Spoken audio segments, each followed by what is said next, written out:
میں دعوت دوں گی ڈاکٹر ضیاء الرحمان صاحب کو، جو پچھلی 2 دہائیوں سے علامہ اقبال اوپن یونیورسٹی میں خدمات سر انجام دے رہے ہیں، بلوچی اور بروہی زبان سکھاتے ہیں اور پڑھاتے ہیں، اور انہوں نے ایم فل کیا ہے پاکستانی زبانوں میں، جو کہ بشمول 23 پاکستانی زبانوں میں، اور پچھلی 2 دہائیوں سے ملک کی خدمت کر رہے ہیں اور زبان سکھا رہے ہیں۔ بلوچی اور بروہی میں ان کا مین جو ہے ان کی زبان ہے۔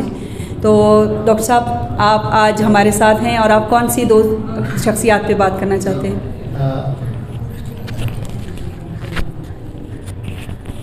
السلام علیکم، آپ کی تشریف آوری کا میڈم، ایک تو آپ کا بہت بہت شکریہ کہ آپ لوگوں نے ایسی نشست رکھی کہ جس میں پاکستان میں مختلف شعبۂ زندگی سے تعلق رکھنے والوں کو ہم نہ صرف خراج تحسین پیش کر رہے ہیں بلکہ ہم ان کو یاد کر رہے ہیں۔ اب سے 1 گھنٹہ پہلے سر نے بڑی اچھی گفتگو کی، بہت پشتوں کے 2 شخصیات کے بارے میں، زرسانگا اور ان کے بارے میں، بڑا اچھا لگا۔ اس کے بعد ہماری 2 لوگ پرفارمنس بھی آپ کے سامنے آئیں، گو کہ ہمیں سے بہت سارے لوگوں کو براوی سمجھ میں نہیں آئی، لیکن ہمیں مانتے ہیں اور یہ سمجھتے ہیں کہ میوزک کی کوئی قوم نہیں ہوتی، میوزک کا کوئی سرحدیں نہیں ہوتی، میوزک کی کوئی زبان نہیں ہوتی۔ وہ زبان، وہ قوم، وہ سرحدوں سے آزاد ایک ایسی چیز ہے کہ جب بھی اس کی تاریں چھڑتی ہیں تو وہ کانوں میں رس گھولتی ہے، وہ دل میں گدگدی پیدا کرتی ہے، اور یقینی طور پر ایسی صورتحال میں جہاں پر فضا میں بہت زیادہ گھٹن ہو، جہاں ہر طرف ایسی شور کی آوازیں آ رہی ہوں کہ جو انسان کا ایک کائناتی تصور ہے اور انسان خود ایک ایسے بور میں پھنس چکا ہو، تو وہاں پر ایسی صورتحال، ایسے میلے، ایسی نشستیں، ایسی باتیں اور ایسی بیٹھکیں ہمیں انرجائز کرتی ہیں، ہمیں موقع دیتی ہیں کہ زندگی اب بھی ہے اور زندگی کی رمک دمک اب بھی باقی ہے۔ میرا تعلق بلوچستان سے ہے، ایک ایسی سرزمین جو 7000 سال پرانی تاریخ رکھتی ہے۔ میرگڑھ کی تہذیب کا میں طالب علم ہوں، اس زمین کا میں ایک باسی ہوں، اس زمین کا میں ایک فرد ہوں۔ 7000 سال پرانی اس تہذیب کے جب ہم اوراق کھولتے ہیں تو ہر صفحے پر ہمیں بہت ساری چیزیں دکھائی دیتی ہیں۔ میں جب اپنی زبان کی بات کرتا ہوں، اپنی تہذیب کی بات کرتا ہوں، اپنے صوبے کی بات کرتا ہوں، اپنے شاعروں کی بات کرتا ہوں، اپنے لوگوں کی بات کرتا ہوں، تو حاضرین مجلس، میرا یہ ہرگز مقصد نہیں ہے کہ صرف میرے لوگ عظیم تھے، میری زبان عظیم ہے، میرے شاعر سب سے اہم ہیں، بلکہ پاکستان میں بولی جانے والی تمام زبانوں کے ادیب، تمام زبانوں کے شاعر، تمام زبانیں میرے لیے انتہائی معتبر ہیں۔ مجھے اسی طرح ان سے محبت ہے جس طرح مجھے بلوچی سے محبت ہے۔ میں سمجھتا ہوں کہ زبان ایک ارتقائی سفر طے کرنے کے بعد ہمارے وجود میں آتی ہے، اور اس ارتقائی سفر کو طے کرنے کے بعد تمام زبانوں نے سفر طے کیا ہے۔ مجھے اگر اپنی زبان سے محبت ہے تو مجھے دوسرے کی زبان سے بھی محبت ہونا لازمی ہے۔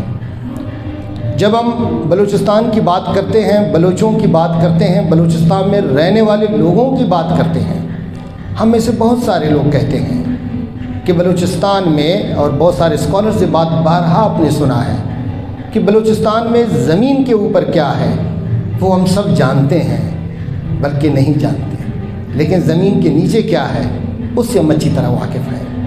وہاں پر بھی لوگ ہیں، آپ کے بہن بھائی رہتے ہیں، ان کے بہت سارے کارائے نمایاں انہوں نے زندگی میں انجام دیے۔ اگر ہم 531 سے تھوڑا سا، میڈم مجھے اجازت دیں، میں اس کو چونکہ شخصیت سے آنے سے پہلے بہت زیادہ وقت آپ کا نہیں لوں گا، کوشش ہوگی کہ بہت ہی کم وقت میں میں دونوں شخصیات کے اوپر اپنی طالب علمانہ رائے آپ سے شیئر کر سکوں۔ 531 میں نوشروان کے ساتھ بلوچوں کی پہلی لڑائی ہے۔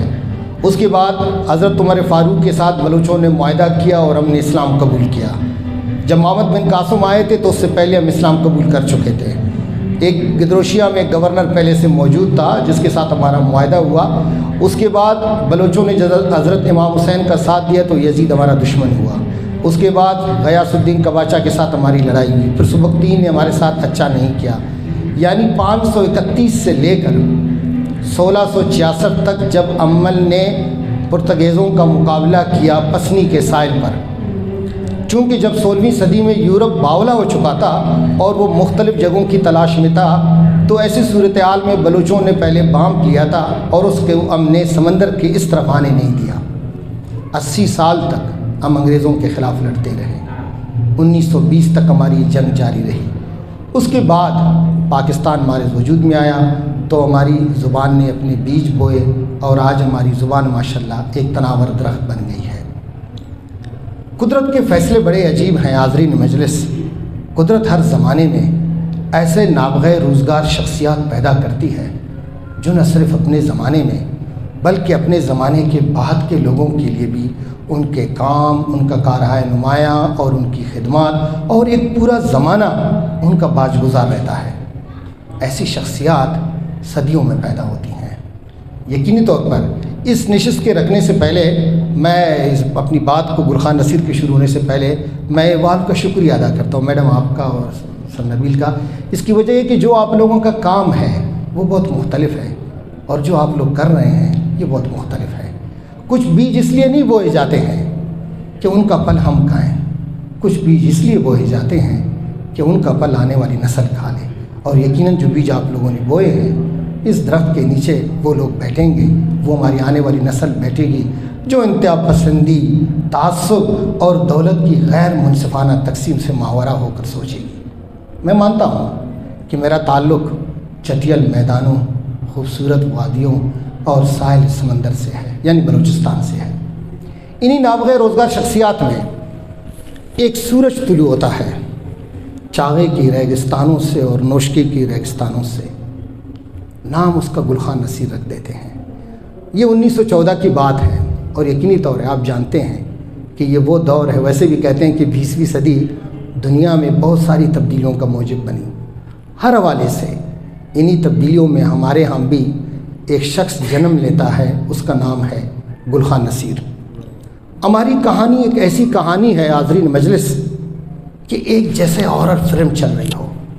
بلوچستان میں ہر 5-6 سال بعد ایک ایسا واقعہ پیش آتا ہے کہ وہ نہ صرف ہماری زبان، ہماری ادب، ہماری تہذیب، ہماری کلچر، ہمارے رہن سہن، ہماری ہر چیز کو تلمٹ کر دیتا ہے، ہر چیز بدل جاتی ہے۔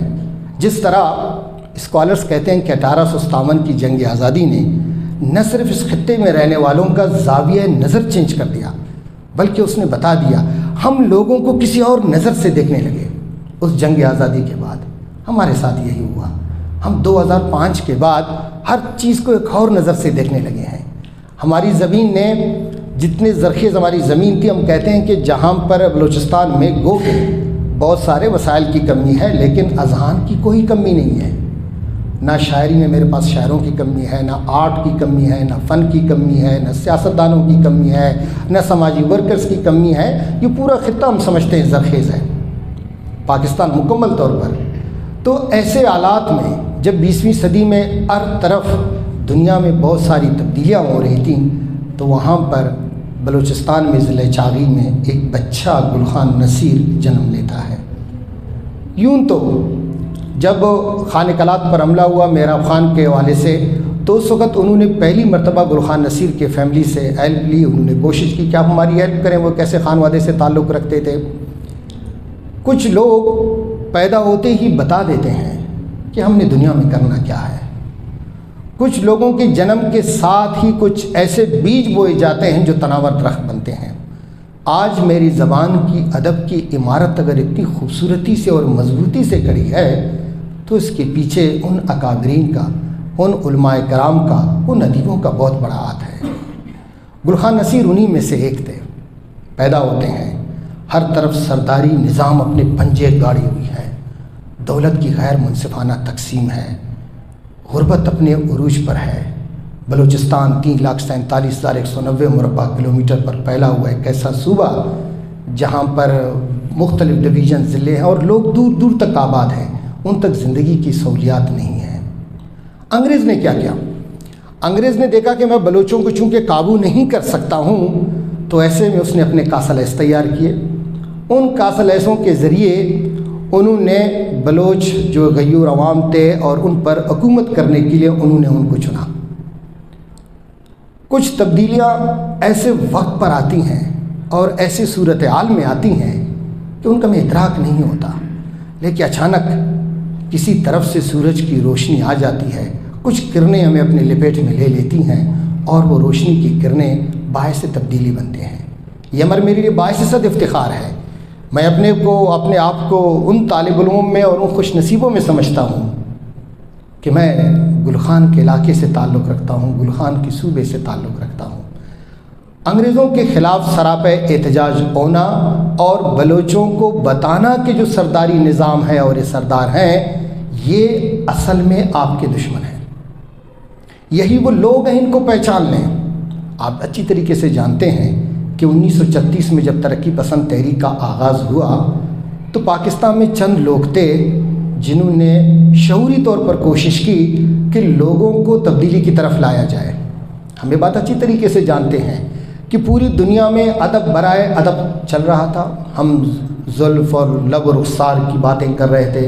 ہم نے یہ سمجھا تھا کہ ادب اصل میں بنیادی طور پر وہ چیز ہے کہ میں اپنے خیالات کا، اپنے جذبات کا اظہار جب ایک لطیف پیراہے میں کرتا ہوں تو اس کا مقصد یہ کہ میں ادب تخلیق کر رہا ہوں۔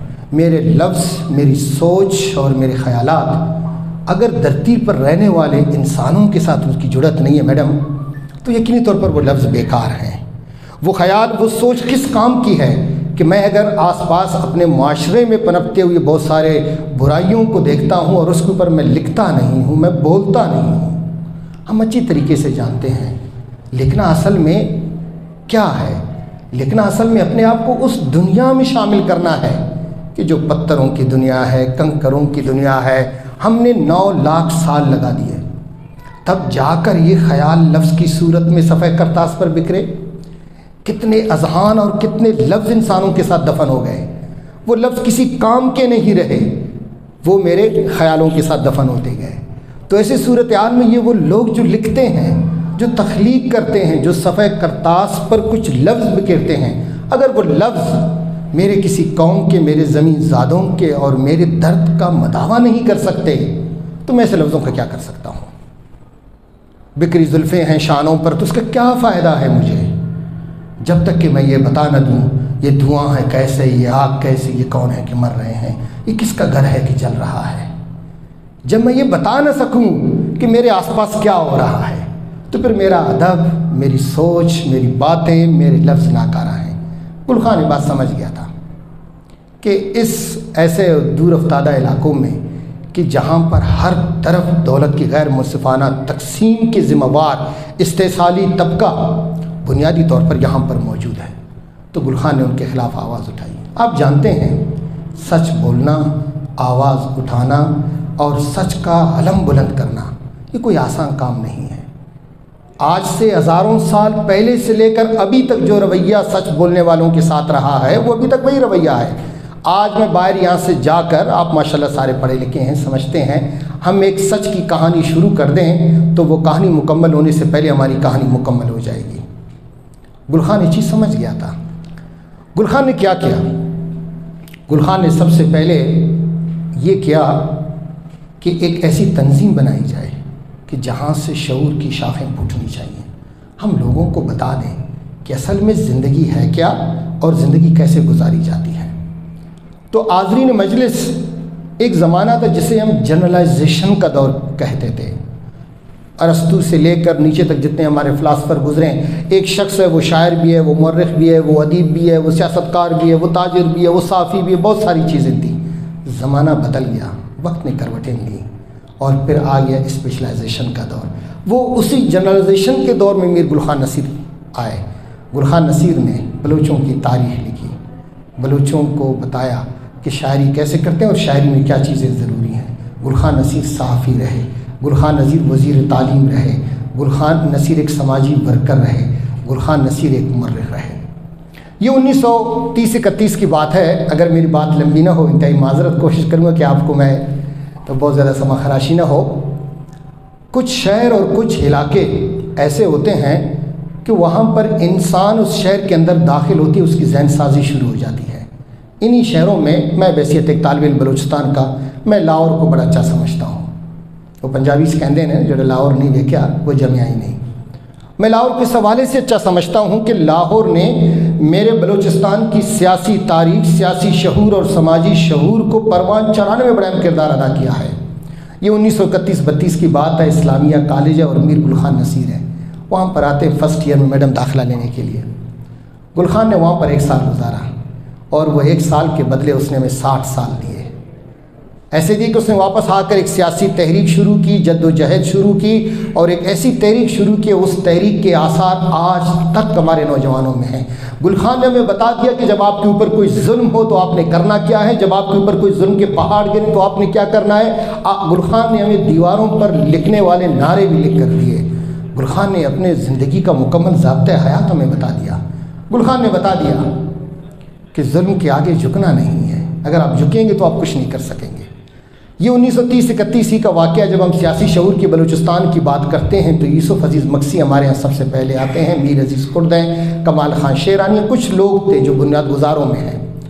یوسف عزیز مکسی نے پہلی مرتبہ لاہور کے ہمدرد اخبار میں فریاد بلوچستان کے نام سے پہلی دفعہ ایک مضمون بلوچستان کے حوالے سے لاہور میں چھپا۔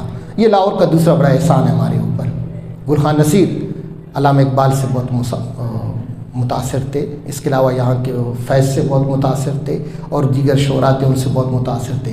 گل خان کے ہم نواؤں میں ڈاکٹر منظور بیسو صاحب یہاں پر بیٹھے ہیں، گل خان کے ہم نواؤں میں سندھ سے شیخ ایاز، پختونخوا سے اجمل خٹک اور یہاں سے ابھی جالب، فیض اور پنجابی کے 2 شاعر ہیں، ان کی ترقی پسند شاعری ابھی تک اس طرح میرے سامنے سے نہیں گزری، قمر رائی اور شریف گنجائی اور دیگر شعراء کرام تھے۔ یہ اس کے ہم نوا تھے جو کہ لوگوں کو داخلیت سے نکال کر خارجیت کی طرف لائے کہ آپ کے خارج میں کیا ہو رہا ہے وہ آپ کے لفظوں اور ادب کا حصہ ہونا چاہیے۔ 4 صدہ کا واقعہ ہے سر، تاسنا سے استاد پارا آپ کے 4 صدہ کا بھی ہمارے اوپر ایک احسان ہے۔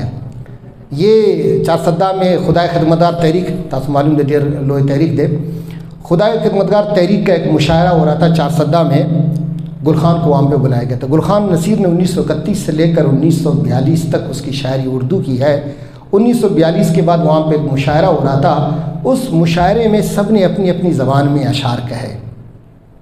میرا ہیرو آتا ہے وہاں پر اور میری قوم کا وہ رہبر اور میری جدید بلوچی شاعری کا سرخیر وہاں پہ آتا ہے اور وہ دیکھتا ہے کہ یہاں پر سارے پشتوں میں اور وہاں پر دیگر زبانوں میں اپنی شاعری کر رہے ہیں، تو گل خان نے اس دن کے بعد دوسری زبانوں میں شاعری نہیں کی اور وہیں پر اس نے بلوچی زبان میں شاعری کا آغاز کیا۔ پہلی شاعری اس نے وہیں پر بلوچی کی پڑھی 4 صدہ میں۔ ہم احسان مند ہیں 4 صدہ کے سر، خدا کی مدد تحریک ڈیرہ منانا۔ آگے بڑھتے ہیں۔ 1945 کے بعد جب ہم جدید بلوچی شاعری کی بات کرتے ہیں تو ہمارے پاس کوئی شعری مجموعہ نہیں ہے، یہ پاکستان بننے کی بات ہے۔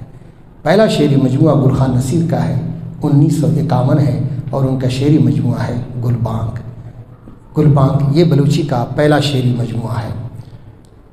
بلوچی شاعری کو اگر ہم دیکھیں، ہماری شاعری کی تاریخ تقریباً 550-600 سال کی تاریخ ہے۔ 1450 سے پہلے ہمارے پاس کوئی ایویڈنس موجود نہیں ہے اور 1450 کے بعد کی جتنی بھی شاعری ہے، ہماری شاعری میڈم 3 چیزوں پر کڑی ہے: محبت ہے، مزاحمت ہے اور وفاداری ہے۔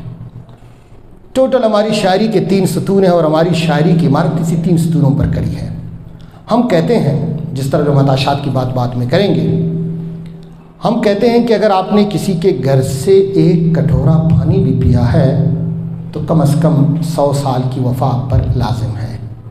میرے دیس میں ایک کٹورے پانی کی قیمت 100 سال کی وفا ہے، ہاؤ ہم بھی پیاس بجھائیں، زندگیوں کا سودا کر لیں۔ میرے دیس میں ایک کٹورے پانی کی قیمت، یعنی کہنے کا مقصد یہ کہ اگر محبت اور وفا میں آپ کسی کے گھر سے ایک کٹورا پانی بھی پیتے ہیں تو کم از کم 100 سال تو آپ کو وفا کرنا چاہیے اس کے ساتھ۔ دوسری طرف ہے ہمارے پاس مزاحمت۔ مزاحمت ہماری شاعری کا دوسرا اہم ستون ہے۔ گل خان نصیر نے ساری زندگی مزاحمتی شاعری کی۔ گل خان نصیر سے کسی نے پوچھا کہ آپ کی شاعری ایسے لگتی ہے جیسے آپ کے کوئی توپ ہیں، کوئی بندوق ہے، کوئی گن، کوئی گرج ہے، گل خان یہ سب کچھ کیا ہے آپ کی شاعری میں؟ گل خان نے کہا، مجھے اپنی زمین سے اور زمین زادوں سے عشق ہے، میں زمین زادوں کی ان تکلیفوں کو دیکھ کر میں کیسے لب و رخسار کی بات کر سکتا ہوں؟ بھلا آپ یہ کیسے کر سکتے ہیں کہ آپ کی محبوبہ اگر آپ کو کسی سے عشق ہے، وہ تکلیف میں ہے، اور آپ جا کر وہاں پر عجیب پٹھاک سی باتیں کریں؟ میں یہ نہیں کر سکتا ہوں۔ تو لہٰذا میری محبت میری زمینیں اور میرے زمین زادے ہیں۔ زمین زادوں کے اوپر جو کچھ گزر رہا ہے، اگر میں اس کو بیان نہیں کروں گا تو میں شاعری نہیں کر سکتا ہوں۔ تو یوں گلخان نصیر کی پوری شاعری زمین زادوں کے لیے ہے، ان زمین زادوں کے لیے جو مختلف حوالوں سے پسے ہوئے تھے، سرداریت کی وجہ سے، جاگیرداریت کی وجہ سے، مختلف حوالوں سے پسے ہوئے تھے۔ اب جب گلخان نے شاعری شروع کی، اس کے بعد گلخان نے شاعری کے بعد دیکھا کہ ایک ایسی تنظیم، سیاسی تنظیم ہونی چاہیے کہ وہ بلوچوں میں سیاسی شعور بیدار کرے۔ تو اس حوالے سے ہم کلات نیشنل پارٹی گلخان نصیر نے بنائی، اس پارٹی میں وہ خود رہے، اور اس کے بعد آپ جانتے ہیں کہ جب آپ حق اور سچ کی بات کرتے ہیں تو 1941 کے بعد سے لے کر 1983 تک جب گلخان نصیر دنیا فانی سے رحلت فرما گئے، اسے چند سال پہلے تک تو اسکالرز گلخان نصیر نے اپنی زندگی کے 30 سے 40 سال جیلوں میں گزارے۔ اس نے کہا یہ جیل، یہ کال کوٹریاں میرے لیے توانائی دیتے ہیں، مجھے جذبہ دیتے ہیں کہ میں لکھوں۔ بلوچی رزمیہ شاعری، بلوچی عشقیہ شاعری اور اس کی جتنی بھی کتابیں ہیں، فیض صاحب سے ان کا بہت گہرا رشتہ تھا، فیض صاحب کا سر وادی سینہ انہوں نے ترجمہ کیا، یہ سارے کے سارے اس نے جیل میں کیے۔ 1945 سے لے کر 80 کے درمیان ایسا کوئی مہینہ چند ایسے نہیں گزرے کہ گلخان نصیر نے جیل کی زیارت نہیں کی۔ گلخان نصیر شکار کے بہت شوقین تھے۔ اس سے کہا گیا کہ میں نے شکار کرنا چھوڑ دیا ہے۔ ظاہر ہے اس زمانے میں شکار ایک اہم چیز تھی، جانوروں کا شکار کرنا بہت بری بات ہے، ہمیں نہیں کرنا چاہیے۔ اس زمانے میں لوگ کیا کرتے تھے؟ تو گلخان نے کہا میں ان آزاد پنچھیوں کی آزادی نہیں چھیننا چاہتا، اس لیے میں نے شکار کرنا ترک کر دیا ہے۔ ان کی بیٹی گوہر ملک، پہلی دفعہ اس نے اس کو بتایا کہ چونکہ آپ میری بیٹی ہیں، وہ معذور بھی تھیں، اس کے بیٹے نہیں تھے، 2 بیٹیاں تھیں۔ تو اس نے کہا کہ آپ ایسا کریں، اس زمانے میں جب ایک زگر فیملی اس سے مینگل فیملی سے ہو اور اتنا بڑے خاندان سے ہو، اسے کہا گیا کہ آپ شادی کریں تاکہ آپ کو اولاد نرینہ آپ کو مل جائے۔ تو گلخان نے کہا پورے بلوچستان کے لوگ میرے بیٹے ہیں، مجھے بیٹوں کی ضرورت نہیں ہے، اور اس نے دوسری شادی نہیں کی، اور اس کے وہی 2 بیٹیاں بڑے معناز افسانہ نگار ہمارے سامنے بن کے آ گئیں، گوہر ملک۔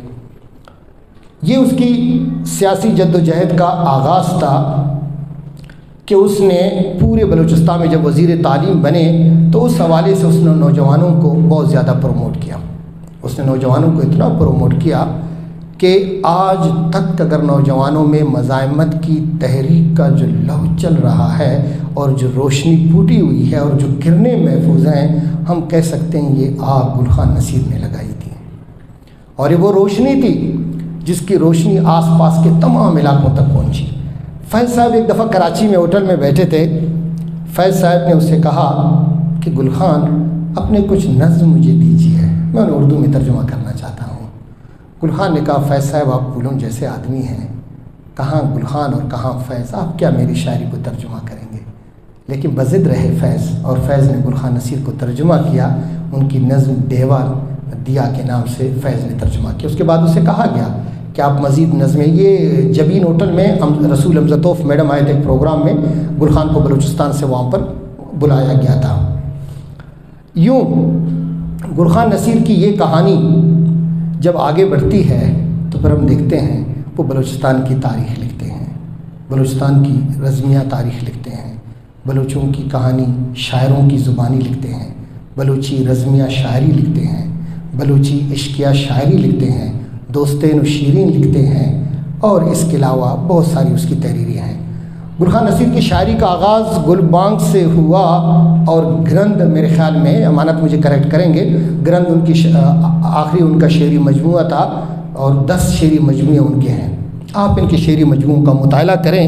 1-2 اشعار میں اگر آپ کے سامنے پیش کروں، چونکہ میں ایک ایسا طالب علم ہوں کہ جسے اشعار اس طریقے سے یاد نہیں ہوتے ہیں، معذرت کے ساتھ، تو یقینی طور پر آپ محظوظ ہوں گے، آپ سمجھ جائیں گے کہ گلخان کس قسم کے شاعر تھے اور وہ کس قسم کی شاعری کرتے۔ چونکہ وقت کم ہے، میں نہیں چاہتا ہوں کہ آپ کا بہت زیادہ ہم وقت لیں۔ کون کہتا ہے کہ بیگانہ ہے مہر و وفا ہوں میں، جمال رنگ روشنی سے ناشنا ہوں میں، اسے کہا گیا کہ آپ کیا شاعری کر رہے ہیں، نہ محبت کی باتیں ہیں، نہ کندھوں پر بکھری زلفوں کی باتیں ہیں، نہ ماہ جبینوں کی باتیں ہیں، نہ شام میں ڈلتی ہوئی سورج کی کرنوں سے نکلتے ہوئے لفظوں کی باتیں ہیں۔ گل خان نے کیا ہو رہا ہے؟ اسے کہا کون کہتا ہے کہ بیگانے مہر وفا ہوں میں، جمال رنگ و روشنی سے ناشنا ہوں میں، ننگ و ناموس کے گرام باری احساس سے واقف ہوں، مٹی کی محبت دیس کے میں مہر و اخلاص سے واقف ہوں، ماہوں بہنوں کی غربت و افلاس سے واقف ہوں، دل ناداں کو کس طرح بہلاؤں میں، دل ناداں کو کس طرح بہلاؤں میں، مجھے سمجھائے کوئی، کون کہتا ہے کہ میں بیگانہ ہے مہر وفا ہوں، جمال رنگ و روشنی سے میں ناشنا ہوں۔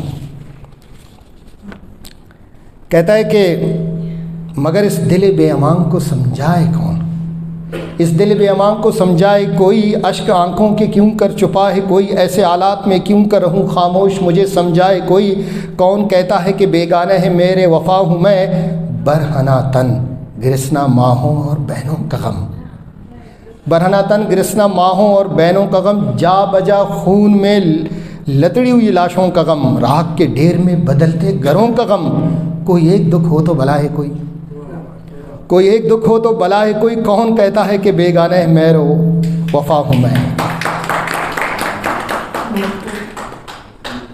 حاضرین مجلس، گل خان کہتا ہے میرا لیلہ وطن کوئی اجاڑ مندر ہو جیسے، میرا لیلہ وطن کوئی اجاڑ مندر ہو جیسے، غنیم کے ہاتھوں لوٹا ہوا شہر ہو جیسے، غربت و افلاس کا آصف زدہ گھر ہو جیسے، حق کی جنگ میں تاخیر آخر کیوں گوارا ہو، کون سمجھائے مجھے کہ دیوانے مہر وفا ہوں میں، میرے ہاتھوں میں امانت قلم حسن اور عشق کے قصوں کا روادار نہیں، میرے ہاتھوں میں امانت قلم حسن اور عشق کے قصوں کا روادار نہیں، دولت و شہرت و منصب میرے قلم کو درکار نہیں ہے، میں کہ شاعر ہوں مگر میرا ہنر میرا سخن، جیسے فیض نے کہا تھا کہ متا ہے لو قلم چھن گئی تو کیا غم ہے کہ خون دل میں ڈبو لی ہیں انگلیاں ہم نے۔ میڈم سائر لدھیانی نے کہا تھا کہ دنیا نے جو کچھ بھی مجھے دیا ہے، جتنے بھی حوادث مجھے دیے ہیں، میں ان کو شعروں کی طرح لوٹا رہا ہوں۔ گل خان نے کہا تھا یہاں پر جو کچھ بھی ہو رہا ہے میں صرف شعروں میں لوٹا رہا ہوں، جو درد ہیں جو دکھ ہیں زمانے کے، دولت کی غیر منصفانہ تقسیم ہو۔ سارتر نے کہا تھا میڈم ایک جگہ پر کہ ادب سرے سے معصوم ہوتا ہی نہیں، یہ کیا بات ہے کہ معصوم ادب ہو، ادب معصوم ہو ہی نہیں سکتا اس وقت تک کہ جب تک کہ آپ کے لفظ اگر کسی کے درد کا مداوع نہ کریں۔ ہمیں سمجھتے ہیں کہ جب تک موجود میں ممکن نہ ہو، واقع میں تخیل نہ ہو اور میرے عالم میں مستقبل کا عنصر شامل نہ ہو، اس وقت تک ادب تخلیق نہیں ہو سکتا۔ جب اس وقت تک ادب تخلیق ہی نہیں ہو سکتا تو پھر یہ لطیف پیرائے کا اظہار چند لفظوں کو تراش خراش کر محکب کر کے اگر میں کسی کاغذ کے اوپر ڈال دیتا ہوں تو میں بحیثیت طالب علم، میری رائے ہے غلط ہو سکتی ہے، آپ اس سے اختلاف کر سکتے ہیں، اختلاف رائے اچھی چیز ہے، کر سکتے ہیں، میری رائے کے مطابق میرا ایسے لفظوں سے کوئی واسطہ نہیں ہو سکتا، اور ایسے ادب میں سمجھتا ہوں وہ ادب نہیں ہے جو کمزوروں کا سہارا نہ ہو، وہ ادب کسی طور پر بھی ادب نہیں ہے جو ظلم کے خلاف آواز نہ اٹھائے۔ گل خان کے ادب نے ظلم کے خلاف آواز اٹھائی۔ گل خان بنیادی طور پر صرف ایک شخص، ایک سماجی ورکر، ایک مورخ، ہم کہہ سکتے ہیں ایک صحافی اور ایک سیاستکار اور سیاستدان نہیں تھے۔ گل خان ایک ایسے ہیرو تھے، گل خان ایک ایسے رہنما تھے جس نے آنے والے صدیوں تک بلوچ نسلوں کے لیے سب کچھ چھوڑ کے گیا ہے۔ اس نے وہ تمام راستے میں بتا دیے کہ آپ کی منزل کہاں ہے، اس منزل کے لیے وہ راستہ بھی لکیر کھینچ کے گئے ہیں، وہ راستہ صاف کر کے بھی ہمیں بتا کے گئے ہیں کہ یہ آپ کا راستہ ہے اور یہ آپ کی منزل ہے۔ ہمارے نوجوان اکثر ذکر کرتے ہیں، ظاہر ہے جس طرح بہت سارے نوجوان کرتے ہیں اور علاقوں میں ہوتا ہے، کہ گل خان نصیر بنیادی طور پر ایک اچھے شاعر نہیں تھے۔ بہت سارے لوگ لکھتے ہیں، کہتے ہیں، ہم اس بات کا برملا اظہار کرتے ہیں بحیثیت طالب علم بلوچی زبان و ادب کے، وہ کہتے ہیں کہ شاعری کے جو رموز و اوقاف تھے، ان کی جو شاعری تھی وہ ادب اور شاعری کے اس ترازو پر اگر ہم اس کو اس پیمانے پر تولتے ہیں تو اس پر پورا نہیں آتا۔ گل خان نے بہت پہلے کہا تھا، میں تو شاعر ہوں نہیں، میں تو صرف لوگوں کا دکھ درد بیان کرتا ہوں، مجھے آپ اس طرح کا شاعر نہ سمجھیں۔ تو یوں چونکہ تنگی وقت کو بھی پیش نظر رکھنا ضروری ہے، باتیں تو بہت ساری ہو سکتی ہیں، بس گل خان کے باتیں تو بہت ساری ہیں، میں کرنا بھی چاہ رہا تھا، لیکن ایک دو اس کے اشعار پیش کروں گا تاکہ آپ اس کے تمام اس شخصیت کو سمجھ جائیں۔ اور اس میں سے بہت سارے اشعار ترجمہ ہیں، ترجمے میں ظاہر ہے وہ چاشنی نہیں رہتی۔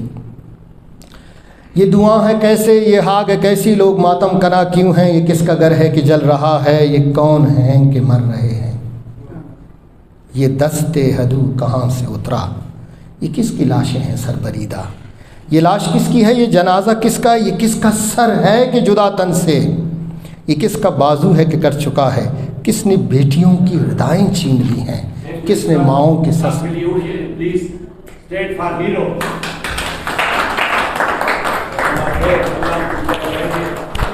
روشن کر دیا، اللہ زندگی کو آپ کے پورے مستقبل کو پوری بلوچ قوم کو روشن کرے۔ Thank you thank you thank you.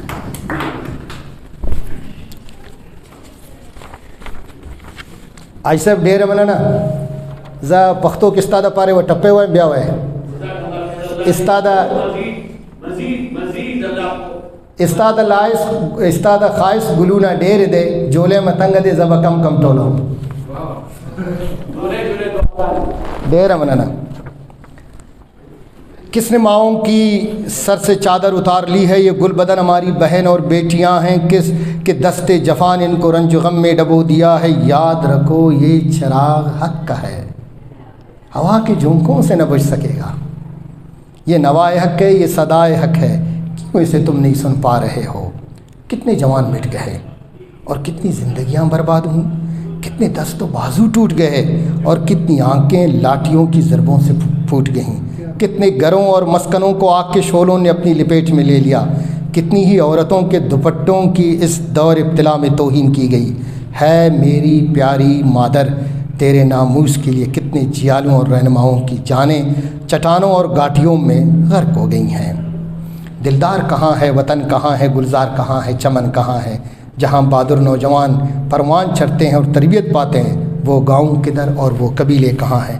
زیادہ اشعار آپ کو نہیں سناؤں گا چونکہ وقت کی کمی بھی ہے، اسی بات کو چونکہ باتیں بہت ساری ہو سکتی ہیں گل خان نصیر کے حوالے سے، اور آپ نے اس سے پہلے بھی اتنی طویل نشست سنی ہے، ہم اس کو اگر مختصر سمیٹیں تو ہم یہ کہہ سکتے ہیں کہ بلوچوں کی خوش قسمتی اور وہ خوش قسمتی کہ ان کو گل خان جیسا شاعر ملا، گل خان جیسا سیاست کار ملا، گل خان جیسا مورخ ملا، گل خان جیسا رہنما ملا، جس نے خود کو ڈبو دیا، اپنی خودی ختم کر لی، اور آخری دم تک وزیر تعلیم رہنے کے باوجود بھی گل خان آخری دم تک مالی قسم پرسی کا شکار رہے، اس کے پاس پیسے نہیں تھے، وہ آج کل کے سیاستدانوں کی طرح اور سیاست کاروں کی طرح نہیں تھے، وہ جس طرح پیدا ہوئے تھے اسی طرح اس دنیا سے چلے گئے۔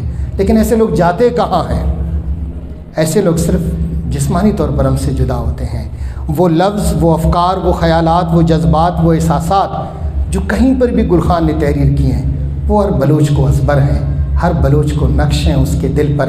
یہ ہمارے لیے ہم یہ کہتے ہیں کہ بہت ساری باتیں ہم نہیں کر سکتے، اس دائرے سے باہر نہیں جانا چاہتے، ہم کہتے ہیں یہ لفظ اصل میں ہماری زندگی کی اور ہماری خون کی روانی کی طرح ہماری زندگی کا حصہ ہیں، یہ ہمارے لیے اتنے ہی ضروری ہے جس طرح ہمارے لیے سانس لینا ضروری ہے، گو کہ سانس لینے سے انسان کی زندگی وابستہ ہے، لیکن اس لفظ سے نہ صرف بلوچوں کی زندگی کی عمارت کڑی ہے بلکہ اس عمارت کو ایسے مضبوط بنیادیں فراہم کی گئی ہیں کہ اس کو کوئی ہوا کا جھونکا تو کیا کوئی بڑا زلزلہ بھی نہیں گرا سکتا۔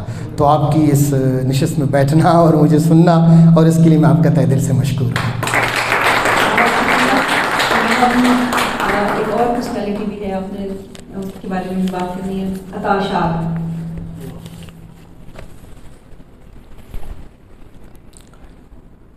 قدرت کے کچھ فیصلے، اگر یہاں پر میں دو جگہوں کا نام لوں، ایک خیبر پختونخوا کے سینٹرل پروونس کا اور پھر ہمارے بلوچستان کا ایک علاقہ ہے مکران۔ بعض علاقے اور بعض زمین ایسے زرخیز ہوتے ہیں، ایسے مردم خیز ہوتے ہیں کہ وہاں پر ایسی شخصیات جنم لیتی ہیں کہ وہ ساری زندگی پوری دنیا کے لیے روشنی کا باعث بنتے ہیں۔ اب پشتو ادب کو اگر ہم دیکھیں، پوری پشتو ادب ایک طرف اور سینٹرل پروونس کے جتنے پشتو ادیب شاعر ہیں وہ ایک طرف، سب نے یہیں پر جنم لیا ہے، رحمان بابا سے لے کر حمزہ شنواری سے لے کر کاظم خان شیدا تک۔ اسی طرح جب ہم بلوچی ادب کی بات کرتے ہیں تو ہمارے بلوچی ادب کے جتنے بھی بڑے بڑے نام ہیں وہ سب کے سب ہمارے زیادہ تر مکران سے ہیں۔ تو مکران کی زمین ہر حوالے سے بہت زیادہ زرخیز ہے۔ آپ نے کبھی جیونی میں سن سیٹ اگر کسی نے دیکھا ہو، کبھی گنز اور پیشکان میں سورج کی ڈوبتی ہوئی کرنوں کے ساتھ سمندر کے کنارے، ہم چونکہ سمندر کو بلوچی میں دریا بولتے ہیں معذرت، اس سمندر کے کنارے اگر آپ بیٹھے ہوں تو خود بخود آپ سمجھ سکتے ہیں کہ یہ زمین کتنی زرخیز ہے۔ وہاں پر بیچ پر ہی لوگ آرٹسٹ بیٹھے ہیں اور اس مٹی سے ایسی ایسی چیزیں بناتے ہیں کہ آپ نے یوٹیوب میں بہت ساری جگہوں پر دیکھے ہیں۔ یوں یہ زمین ہر حوالے سے زرخیز رہی ہے۔ ہم کہتے ہیں کہ گوادر کی سمندر کی لہروں سے بلوچی ازم اور بلوچی آرٹ ایسے لہراتا ہوا باہر نکلتا ہے۔ جیونی میں جب سورج غروب ہوتا ہے تو وہاں سے بلوچی ادب کی شاخیں پھوٹتی ہیں۔ کیا کہوں میں پسنی کے بارے میں؟ پسنی کی تو اپنی ایک شان ہے، پسنی کے تو ہر گھر سے ایک شاعر نکلتا ہے اور پسنی کے پہاڑوں کے درمیان سے گوادر تک اتنے شاعر، اتنے آرٹسٹ اور اتنے فنکار نکلے ہیں بلوچستان اور بلوچی کے لیے کہ ابھی تک ہم ان کا نام گنوائیں تو کئی گھنٹے اس میں لگ جائیں۔ تو یہ ہے میرا مکران، یہ ہے آپ سب کا بلوچستان۔ تو انہی شخصیات میں ایک شخص ہیں محمد اسحاق، ان کا اصلی نام ہے، اور عطا شاد سے نام سے ہم اس کو جانتے ہیں۔ اس پورے پروگرام میں میڈم چونکہ ہمیں اس طریقے سے خبر نہیں تھی، آپ لوگوں نے 2 شخصیات کا ذکر کیا۔ اس سے پہلے پشتو کے 2 شخصیات تھے، وہ کسی اور مکتب فکر سے تعلق رکھتے تھے۔ ہماری شخصیات دونوں شاعر ہم نے چنے ہیں اور دونوں ترقی پسند شاعر ہیں، دونوں جدید شاعر ہیں اور دونوں نے پہلے اردو میں شاعری کی، عطا شاد تو آخر تک اردو میں شاعری کرتے رہے۔ اب جب ہم بلوچی شاعری کی اس خوبصورت عمارت کو دیکھتے ہیں تو اس میں عطا شاد ہمیں قدر مختلف نظر آتے ہیں۔ گل خان نذیر نے ترقی پسند شاعری کی، گل خان نذیر نے سب چیزوں کو ادھر ادھر کر کے ایک نئی جہد شاعری کو دی۔ عطا شاد نے بلوچی نظم میں ایک نئی رنگ بھر دی۔ عطا شاد کو ہم بلوچی والے غالب بھی کہتے ہیں، ہم کہتے ہیں یہ بلوچوں کا غالب ہے۔ اس نے تراکیب، الفاظ، تشبیہات، استعارات اور ایک نئے فام اور نئے تجربے کیے۔ عطا شاد نے اردو کو بھی یہ لفظ دیے، سنگاب اور برفاق، یہ 2 بلوچی کے لفظ ہیں جو کہ اردو میں اس کے دونوں شعری مجموعے کے نام ہیں۔ سیم اسی طرح اس کے بلوچی کا شعری مجموعہ شب سار اندیم۔ یوں عطا شاد کو ہم یوں سمجھتے ہیں کہ جدید بلوچی نظم اور جدید بلوچی شاعری میں ان کا کوئی ثانی نہیں ہے۔ اس لیے نہیں ہے کہ اس نے بلوچی شاعری میں ذخیرہ الفاظ اور نئے الفاظ اتنے زیادہ دیے، اتنے تشبیہات اور استعارات دیے کہ ہماری نظم کو اب آپ ایک بین الاقوامی نظم کے مقابلے میں ترازو میں رکھ کر پرکھ سکتے ہیں اور اس پر گفتگو ہو سکتی ہے۔ جدید نظم کے جتنے بھی ہمارے اہم شاعر ہیں وہ چونکہ ایک رجحان ساز شاعر تھے، رجحان ساز شخصیت تھے۔ بنیادی طور پر اس نے اپنی کیریئر کا آغاز ریڈیو پاکستان سے کیا، وہ ایک پروڈیوسر تھے اور اس کے بعد وہ اطلاعات و نشریات میں گئے اور آخر تک وہ سیکٹری بیوروکریٹ ریٹائر ہوئے۔ وہ تمام چیزیں اس کی اپنی جگہ پر ہیں، لیکن ان تمام چیزوں کے باوجود اس کی شاعری میں ایک واضح پیغام موجود ہے۔ ان کی جیسے کوثاروں کی عطا رس نہیں خاموشی، رات سو جائے تو بہتا ہوا چشمہ بولے، سیلاب کو روکیے، سیلاب کو نہ روکیے، راستہ بنائیے۔ کس نے کہا تھا کہ گر درے لب دریا بنائیے؟ کس نے کہا تھا کہ گر لب دریا بنائیے؟ یہ عطا شاد تھے۔ ان کی اردو شاعری کمال، بیوروکریٹ رہنے کے باوجود بھی اس نے اپنا جو ایک پیغام دیا اور جو بلوچی شاعری کے 3 بنیادی ستون تھے ان کی اس نے پاسداری بھرپور طریقے سے کی۔ انہوں نے معاشرے میں رہنے والے ہر ایک لیونگ لیجنڈ اور ہر ایک شخص کو یہ بتا دیا کہ آپ نے کرنا کیا ہے۔ ان کی ایک نظم ہے، اگر میں اس کو پیش کروں تو آپ اندازہ کر سکتے ہیں کہ ان کی شخصیت کس طرح ہے، چونکہ وقت بھی کم ہے۔ بلوچی میں ساکندن ہے، اردو میں ہم اسے عالم نزا کہتے ہیں۔ حاضرین مجلس، عالم نزا میں پترائی ہوئی خاموش نگاہوں کی بھی زباں ہوتی ہے۔ عالم نزا میں پترائی ہوئی خاموش نگاہوں کی بھی زباں ہوتی ہے، مگر اس کے فہم و ادراک کی خاطر ایک احساس سماعت کی ضرورت ہے۔ جب تک کہ احساس سماعت نہ ہو، ایک نگاہ بصیرت کی بھی ضرورت ہے۔ عالم نظام پترائی ہوئی خاموش نگاہوں کی بھی زباں ہوتی ہے، مگر اس کے فہم و ادراک کی خاطر ایک احساس سماحت کی ضرورت ہے، ایک نگاہ بصیرت کی ضرورت ہے۔ عہد امروز کا یہ آشوب عظیم لمحہ نزا ہے نسل نو کے لیے۔ بینائی رکھتے ہوئے بھی بے نور ہیں آنکھیں ان کی، کمال ہے، کیا پیغام دیا ہے۔ بینائی رکھتے ہوئے بھی بے نور ہیں آنکھیں ان کی، فہم و ادراک سے محروم سماحت ان کی، زندہ ہیں مگر جیسے زندگی روٹ گئی ہو، زندہ ہیں مگر جیسے زندگی روٹ گئی ہو ان سے۔ کیا قیامت ہے کہ انسان نے انسان کو بلا رکھا ہے، کیا قیامت ہے کہ انسان نے انسان کو بلا رکھا ہے۔ روح کی ہاؤ فریاد نے آسمان سر پہ اٹھا رکھا ہے۔ کان بہرے ہیں تیرے اور گنگ ہے میری زبان، مگر تم ہو کہ منہ میں رکھتے ہو کسی اور کی زبان، کی مستعار زبان۔ یاد رکھنا ایک جنبش قہر زمیں ہوں میں، زمیں ہوں میں، تم کے بزور شمشیر لیے شیش محلوں پر اتراتے ہو، شیش محلوں پر اتراتے ہو، مگر میں ہوں کہ اپنے پرکوں کی زمین کے لیے تڑپتا ہوں، میں ابن آدم ہوں، میرے محبت میرا سرمایہ ہے۔ سچ ہے کہ تیری شاد کامی نے مجھے برباد کیا، مگر تم خوش ہو کہ تیرے ظلم و ستم نے آج پھر ایک فرزند کو تہہ خاک کر دیا۔ تم خوش ہو کہ تمہارے ظلم و ستم نے تیرے آج پھر ایک فرزند کو تہہ خاک کر دیا۔ وہ فرزند جو روح انسان کی علامت تھا، وہ فرزند جو سفر سحر تھا، وہ فرزند کہ جس کے سینے میں ایک عالم کا دل دھڑکتا تھا، وہ فرزند جو دھرتی کی آنکھ میں آرزوؤں کے خواب بنتا تھا، وہ فرزند کہ جس کے باعث زندگی میں رونق تھی، مگر مجھے یقین ہے کہ ظلم کے مقدر نے فنا ہو جانا ہے۔ سروں کے ڈھیر لگانے سے سوچ مر نہیں سکتی، گل کے مسلنے سے خوشبو سمٹ نہیں سکتی۔ مجھے قتل کرنا ہے میری روح کو تہ و تیغ کر